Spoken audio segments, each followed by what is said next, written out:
I was expecting the game between Egypt and South Africa to be a bit dramatic, have a few moments here. But the amount of controversies, drama, VAR reviews, I didn't expect it at all. Let's get into the game. All right, so here is OAF, or African football. My name, Dennis Terium. And the match between Egypt and South Africa, too much drama for me. I mean, too much. Let me start first of all. I was looking at a few matchups in the game. The one I was really wanted to see the most was Marmoush versus Mudau, because Kulusi Mudau has always been fullback who thrives on the best of wingers. He will always take care of the ball. And Marmoush also had a good first game against Zimbabwe. So the thought was, how was this battle going to turn out in the game? And we really saw the game in our hands. But for the game itself, before the match began, the Egyptian coach had said that they know how the South African play because they play similar to South African clubs. And if you watch the game from the start, before the red card happened, you could tell it was evident in the tactical plan of Egypt, because Egypt had a mid-block approach for South Africa in the game. So whereas South Africa had more of the possession, if you measure the two, more of the possession went to South Africa.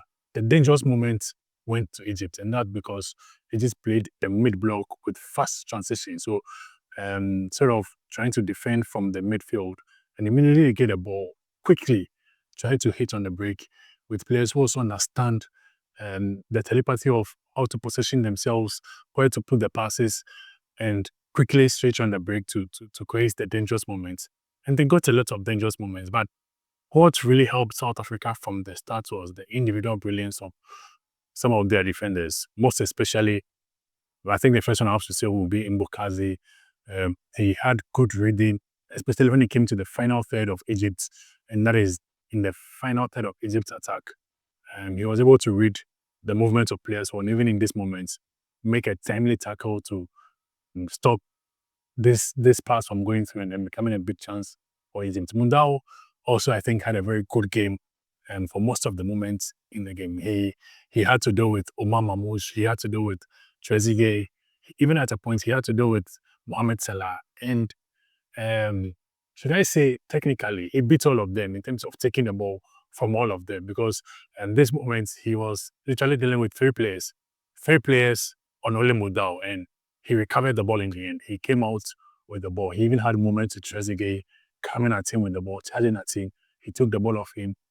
He had his moment with Omar Mamouche, who was going with the ball. He literally blocked Mamouche and took the ball away from him. And his moment with Mohammed Salah. And this was a moment where I think many people ask themselves, why did you have to put your hand in his face? Because it ended up in Mudau putting his hand in Mohammed Salah's face, and that was a penalty which resulted in the only goal for, that is, Egypt. Because Mudau had beaten Salah, he had taken the ball off Salah. There was no need to swing his hand in the air and then into the face of Salah, where a VAR review was made, and then a penalty was awarded to Egypt, where it turned to one of the best goal scorers in the world against the best penalty stopper in Africa. And Salah, as intelligent as he is, I mean, you know one thing with Ronald Williams, when it comes to penalties, you don't know where he's diving to, but he always dives. I don't think I've seen, maybe he has, but I personally, I don't think I've seen him save a penalty where he stood in the middle before. He always dives. So Salah, knowing that, he just placed the ball in the middle, and then that was the opening goal for Egypt. But then there was more drama because Mohamed Hani, I don't know why he was going for that harsh for the ball in a harsh manner when the first half was almost over.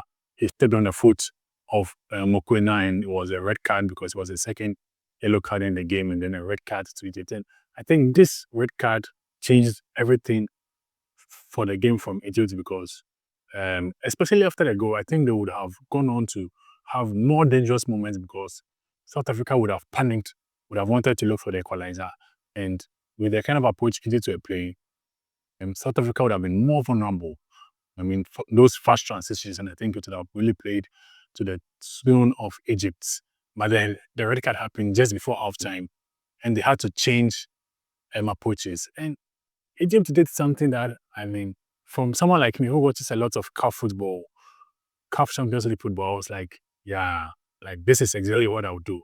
So just at halftime, they took off Omar Mamouche. That's because they had to take off one player. It was either Mohammed Salah, either Trezeguet or Mamouche. And Trezeguet understands the bit of playing in the AFCON. He's played a couple of AFCON tournaments, also played in Africa. He understands the element of playing football in Africa, especially under tough conditions like when you are 10 men. And he has the quality to also be dangerous in attack. And then Mohamed Salah, you can't take Salah off at half-time. I mean, he's the best player in Egypt, and you can't take him off at half-time. Then the other one was Mamouche, who, of course, then had to be the one who would take off because he was bringing in Imam Shaw, who is, I personally call him one of the best defensive attackers I know, because when it comes to attackers who have the work rates, I've not seen anyone come close to Omar Mamouche in terms of an attacker, a player who attacks and equally has an amazing work rate, because he can literally run up and down the pitch, all over the pitch. And the coach plays him in a sort of a wing back role, so playing as the fullback and also as the winger for Egypt. And I think he wasn't perfect at that role, but then he did it to satisfaction, to then make sure that at least he covers a lot of spaces, especially since South Africa were also trying to overload that left-hand side. He added up to the numbers in terms of trying to defend for Egypt. But one man who I think also shined incredibly, because probably his team didn't win, you wouldn't see, was the same Mudau, because he created chances in the second half.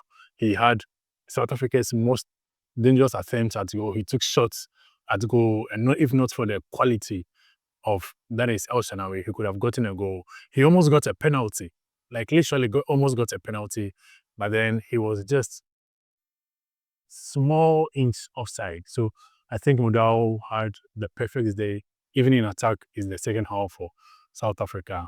Then also, as I mentioned, he had his, I think this is one of the best games I have seen him play in recent times for both club and country, because he had been a bit tittery in terms of not being so, we all know he's a very good goalkeeper, one of the best in Africa.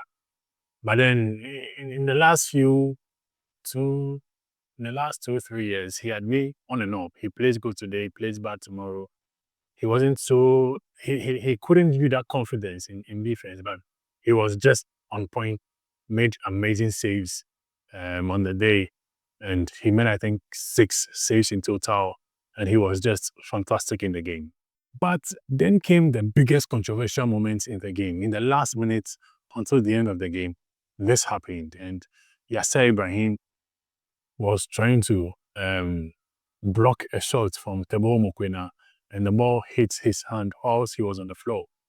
And I mean, there are so many opinions on this. Some argue that the ball hits the hand, which stopped the ball from moving in the proper direction. The referee himself, you can see from here, he had a perfect view of what happened, and he awarded a free kick because he saw the ball hit the hand. But then after VAR review, he cancelled it. He called it off. And I want you to tell me in the comments, what do you think? What's your thoughts on this moment? Do you think it was a penalty? Should the penalties have been given in this moment? Or you think the referee made the right choice in not giving the penalty? But at the end of the game, it was Egypt who won by 1-0, 10 men, but then they gave their all, fought hard in the game to win by 1-0. And Egypt are now the first team in this AFCON to qualify to the next stage. So officially they are through to the round 16 of the Africa Cup of Nations for South Africa. And they'll now have to most likely beat Zimbabwe. But then a draw will be enough to take them through to the next round. But then most likely beat Zimbabwe to get a good position. Maybe if Egypt lose the next game they'll play against Angola, then South Africa can pick the first position in the group. But if Egypt don't lose, then it's automatic top spot. And that would also mean that South Africa will now be playing in another city, will have to finish second place. They'll probably be playing a team that finishes either second in their group or first in their group. So tough around 16 games. But then at the end of the game in Agadez, it was Egypt who won by 1-0.